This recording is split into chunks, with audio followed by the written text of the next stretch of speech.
l'Union départementale CGT du Val-de-Marne participe avec 28 autres fédérations et unions départementales de la CGT à une grande campagne nationale de soutien et de solidarité politique envers Cuba. Cette nouvelle opération, on va le dire comme ça, s'intitule « Des conteneurs de lutte et de solidarité pour Cuba ».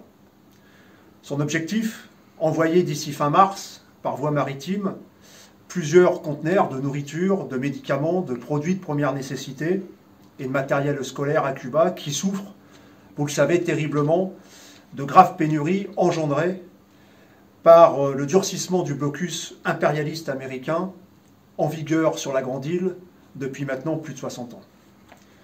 Cette souffrance des Cubains s'est dernièrement accrue avec la pandémie et l'obligation pour Cuba de cesser le tourisme dans l'île, premier facteur économique du pays.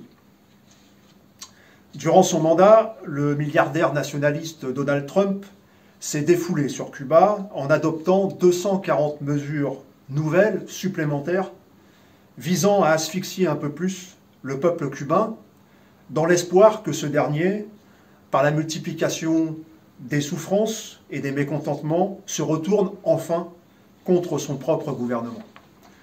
Je dis enfin car les États-Unis pratiquent cette stratégie depuis finalement la victoire de la Révolution contre la dictature Batista le 1er janvier 1959.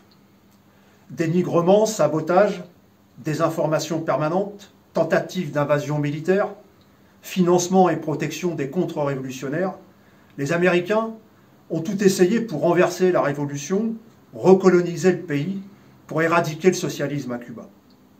Ils n'y sont jamais parvenus et Cuba reste pour le monde, pour les peuples qui luttent contre la dictature du capital, un phare, un repère, un exemple d'une autre société et d'un autre monde possible. C'est cette espérance, ces réalisations sociales concrètes en matière d'éducation, de santé, de paix, de participation populaire, de justice et d'égalité sociale que les Américains s'acharnent à vouloir faire disparaître pour pas que ce modèle finalement se propage dans d'autres pays, dans d'autres peuples. Biden, aujourd'hui, mais également l'Union européenne, dont la France, poursuivent malheureusement sournoisement la même orientation que Trump hier.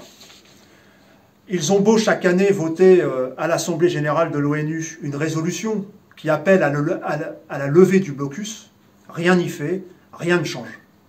Les États-Unis et le gouvernement d'Israël imposent au reste du monde leurs desiderata et leurs lois extraterritoriales. Ce blocus criminel et illégal internationalement reste en vigueur, s'applique chaque jour et impacte toutes les familles cubaines dans leur quotidien. Alimentation, produits d'hygiène, médicaments, carburant, fournitures scolaires, matériaux en tout genre, c'est des restrictions permanentes que vivent les Cubains. Les impérialistes leur font payer leur liberté, leur souveraineté, leur solidarité, leur altruisme et leur anticapitalisme. Pour toutes ces raisons, toutes ces valeurs finalement que nous portons nous-mêmes dans notre organisation, la CGT, il est de notre devoir et de notre responsabilité d'aider ce peuple à vivre, à résister, à se développer comme chaque pays a le droit et la possibilité de le faire. Aucun pays n'accepterait cette ingérence d'une puissance étrangère dans ses propres affaires, dans ses propres choix politiques. Nous ne pouvons plus seulement, les camarades, être aujourd'hui admiratifs de ce peuple glorieux. Il nous faut davantage l'aider à résister. Et pour qu'il résiste, ce peuple doit vivre, se nourrir, se vêtir, se développer. C'est la raison première de cette grande opération des conteneurs pour Cuba. Amplifier notre solidarité concrète, percer l'infâme blocus impérialiste en envoyant des conteneurs sur la Grande Île. Pour ça, continuons à collecter des fonds, multiplier les dons de syndicats, d'unions locales, d'organisations politiques progressistes, d'associations et d'individus. Diffusons notre tract, celui-ci, pour informer de la situation à Cuba, pour déconstruire la propagande de nos adversaires, pour mobiliser notre peuple afin qu'il exige, avec nous tous, la levée de ce blocus génocidaire.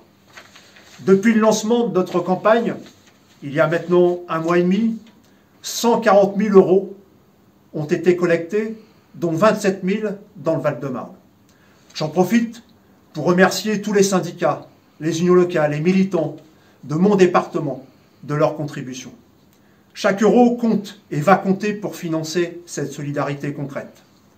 L'ampleur de ce que nous allons envoyer va être conditionnée au montant de la collecte qui se clôturera fin mars. À la fin de ce mois, la fin du mois de janvier, un premier conteneur alimentaire sera acheminé vers la Havane. Nous en sommes fiers, les camarades, et vous pouvez l'être. Je vous invite à poursuivre cette collecte, à nous envoyer vos dons et à vous mobiliser avec nous pour la levée immédiate du blocus. Soyez convaincus qu'aider Cuba, c'est nous aider nous-mêmes, c'est muscler nos combats, nos idéaux et notre visée émancipatrice.